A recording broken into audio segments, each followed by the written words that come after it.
রাজধানীতে ব্যবসায়ীকে পাথর মেরে হত্যার ঘটনায় তোলপাড় দেশের রাজনৈতিক অঙ্গন। এই ঘটনায় সংশ্লিষ্টদের অধিকাংশ যুবদলের রাজনীতির সঙ্গে জড়িত থাকার অভিযোগ রয়েছে।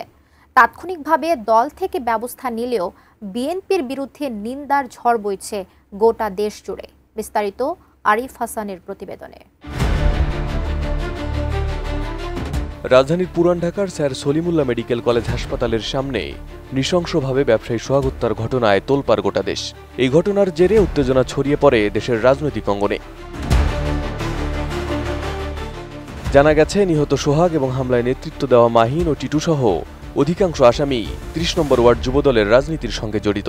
ঘটনার ভিডিও সামাজিক মাধ্যমে ছড়ালে তাৎক্ষণিকভাবে এজাহারভুক্ত দুজন নেতাকে নিয়ে কেন্দ্রীয় যুবদল পরিষ্কার অবস্থান নেয় এবং যুবদলের কেন্দ্রীয় সভাপতি আব্দুল মোনায়েম মুন্না ও সাধারণ সম্পাদক নুরুল ইসলাম নয়নের স্বাক্ষর করা এক বিবৃতিতে ওই ঘটনায় মামলার আসামি যুবদলের কেন্দ্রীয় নির্বাহী কমিটির সাবেক সহ জলবায়ু বিষয়ক সম্পাদক রজব আলী পিন্টু এবং ঢাকা মহানগর দক্ষিণ যুবদলের সাবেক আহ্বায়ক সাবা করিম লাকিকে প্রাথমিক সদস্য পদসহ আজীবন বহিষ্কার করা হয়। তবে দল থেকে ব্যবস্থা নিলেও বিভিন্ন রাজনৈতিক দল, অ্যাক্টিভিস্ট ও সাধারণ জনগণের তোপের মুখে পড়ে বিএনপি।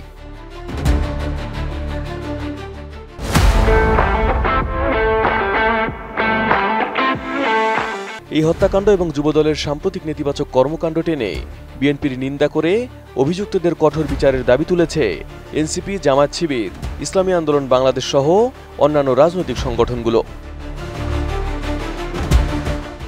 জাতীয় নাগরিক পার্টির উত্তরাঞ্চলীয় মুখ্য সংগঠক সার্জিস আলম এই ঘটনায় সামাজিক মাধ্যম ফেসবুকে বিএনপির ভারপ্রাপ্ত চেয়ারম্যান তারেক রহমানকে উদ্দেশ্য করে কড়া ভাষায় পোস্ট করেছেন। সার্জিস লিখেছেন, আপনার দলের নেতাকর্মী নামক কতিপয় নরপিশাচকে সামলান জনাব তারেক রহমান।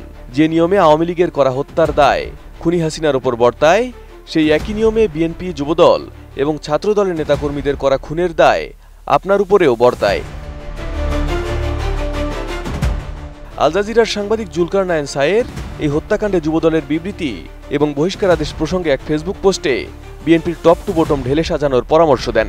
বলেন, আগা এবং গোড়ায় টক্সিন রেখে এসব বহিষ্কার খেলা এক প্রকার প্রতারণা ছাড়া আর কিছুই না। আরেক পোস্টে হত্যাকাণ্ডের শিকার ওই যুবককে যুবদলের কর্মী দাবি করেন জুলকারনাইন সায়ের। অভিযোগ করেন, নিহত চাঁদ মিয়া ওরফে সোহাগকে যুবদল কর্মী হিসেবে উল্লেখ না করে কেবল ব্যবসায়ী হিসেবেই প্রচার করছে যুবদল এবং বিএনপি। এদিকে সারা দেশের বিশ্ববিদ্যালয়গুলোতে এই হত্যাকাণ্ডের জেরে বিচারের দাবিতে এবং বিএনপির বিরুদ্ধে স্লোগান দিয়ে প্রতিবাদ মিছিল করেছে শিক্ষার্থীরা।